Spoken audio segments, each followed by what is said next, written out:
and today it's sentence completion. What is the meaning of sentence completion? You might have seen this in your schools or universities called fill in the blanks.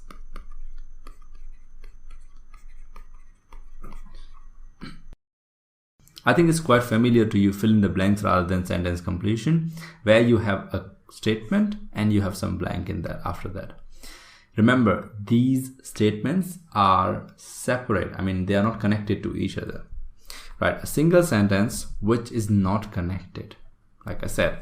So you'll be listening to an audio, you will have a statement with a blank in it. What I mean by connection is these two are not connected directly.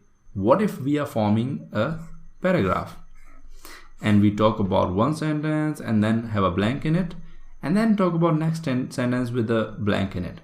So these are connected. You have to go in the sequence, but here they are not connected. Hence I call it single sentence with no connection. They are not connected. That is called sentence completion. This is the typical example what it looks like. We have here a sentence and a question. Now, question might be mentioned here or close to the blank. It's the same thing. You have to search for this question here, 27, 28, 29, 30. On the top, they will mention the number and instructions, right? Pointers we'll see later. First, I would like you to go through this and see how much you get. And you will get an idea. I mean, you will get an idea how this question has been taken care. Yeah? Let me play the audio. Get ready for it.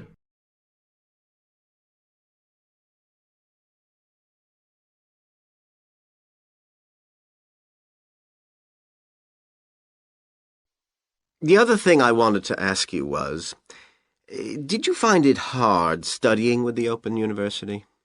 You mean because you're studying on your own most of the time? Well, it took me a while to get used to it.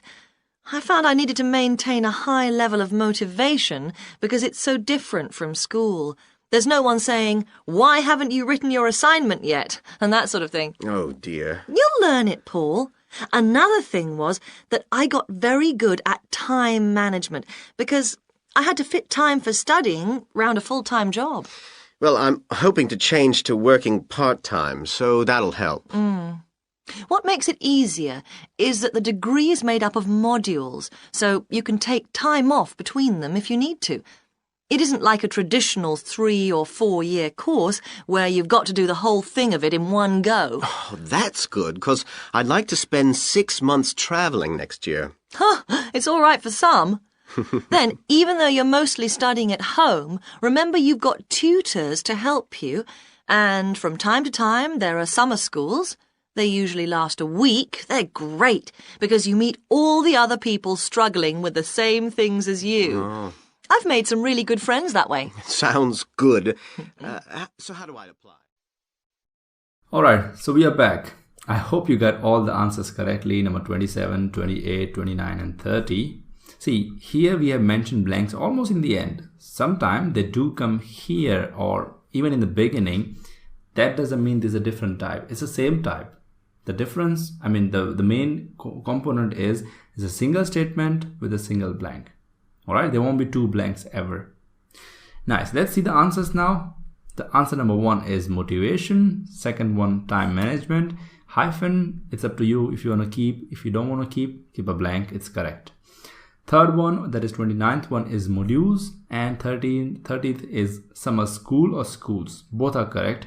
When we form a bracket here, that means it's correct without it or with it. Now, if there's a spelling mistake, it's incorrect. Remember, if you have written exactly the same answers, it's correct. If you got 4 out of 4, wonderful. If not, don't worry. We have pointers coming and you can practice some other questions which we'll mention later. Let's go with the pointers now. Yeah, and pointers are the tips that can help you to find the answers easily. The first one, read and predict. This is the first one. Read and predict. When you have an audio provided, or let's say when you have question provided, they're going to definitely give you some time, okay? And then you can predict based on that. Now, let's understand both of them separately, what I mean by read and predict. So these are the questions that are provided to you. Before this, they will say, have a look at question number 27 to 30. Your task is to read through these places, right? We have here question 3 and 4. I want you to read all of them, right? And go through the blank as well. What could be an answer for this blank? Let's read together. Studying with the Open University demanded a great deal of what? Hard work or some kind of quality for sure. So in the question paper, write in bracket, or this will be a quality. Studying and working at the same time improved Rachel's blank skill. Again, this will be a quality. They have already mentioned some kind of skill. But whose skill? Rachel's skill. You have to listen for information about Rachel, right? Let's see the third one. It was helpful that the course was structured in what? In either language or in the time or in the college. Something related to the structure and course in some blank. She enjoyed meeting other students at either a time or a place, because at is only used for these things, right? So you can predict either a time or place. This is called reading through and predicting. Now you are given 30 seconds to read before the audio is being played, right? You have enough, or let's say ample time to go through it. And predicting. Predicting helps you to listen for the information which is required for you. See, the audio which they are playing is not for fun or enjoyment. You know, what are they talking about? Any interesting topic. Because you're not going to get score or marks for understanding the audio. You will get only marks for writing the correct answer. Hence, you have to look for specific information. This is where this prediction and reading prior to the audio comes in. I hope you understand this thing. Yeah. Next one, we have synonyms. Now, what is the meaning of this synonyms? Synonyms mean that sentence will be paraphrased, but let me just help you with that. Answers have to be exact words. Synonyms, in a way, that means you will have to, you cannot provide answers as synonyms. Exact words have to be used, which they said in the audio. For an example, let's see what I mean by all of this. Here we have a blank, and we have given answer as motivation, right? In the place of motivation, you thought inspiration you will write. That's incorrect. Inspiration cannot be the correct answer for a reason. It's a synonym for motivation, which they didn't even speak. So inspiration cannot be considered as correct answer. It has to be motivation. What I mean by paraphrasing, which we mentioned earlier, this is here paraphrased, is that this statement won't be said exactly the way it is. In the audio, they're not going to say studying with Open University demanded a great deal of something. Of course, they can paraphrase it. For example, Open University requires a lot of blank. Yes, so see, this is how paraphrased it is. They might put it in two sentences, right? They'll talk about universities, let's say Open Universities, and say it's a great place to study, but it requires. So these are two statements, and they have mentioned the answer using those. Listen for the prediction which you have mentioned earlier. I mean, we have mentioned read and predict here, right? Predict those answers, and eventually you will get the correct answer. Another tip I would like to give you here is, please listen for each statement in the audio. Some people, what they do is they just listen for Open University. That's it. Don't. Here we have read the question, right? That means the blank. Studying with Open University demanded a great deal of something. Where have they mentioned something about Open University? Where have they mentioned regarding what they demand or what they require or what they expect from you? That's it. You have to listen for. So listen for each statement one by one. Let's say I say something about the university. You connect with the blank. Is it correct? No, it's not filling any of the blank. Next statement in the audio. Is it correct? Yeah, maybe. Then you fill the answer. And as every blank and most of the question we have mentioned, it will go in the sequence. Yes.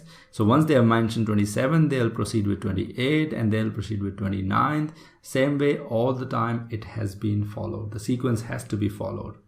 Once in one statement I found one answer, definitely audio will talk about the next one. So I'll talk about Rachel, right? And next time I'll talk about the helpfulness of the course that was structured in what? In some way. I have kept it gray so that I don't talk about it. We have enough 3, right? Good. So this is about paraphrasing and synonyms. Please don't provide answers as synonyms. Exact words have to be used in the answers. Next one is grammar. Not just grammar. I am sure if it is grammatically incorrect, you cannot fill it. Try to do that, right? So we have this answer here. Instead of motivation, if you put something else, will it be correct answer? Sometimes people don't even understand this. What I mean is, let's say you're listening to this blank and you predicted earlier. Now, instead of prediction, what you do is just write something incorrectly. You predicted incorrectly. You made that mistake, no problem. But when you read it next time when you're providing the answer, it's like, oh, it doesn't make any sense. Let's see an example. Studying with the Open University demanded a great deal of let's call it exercise. See, in this case, it is making sense.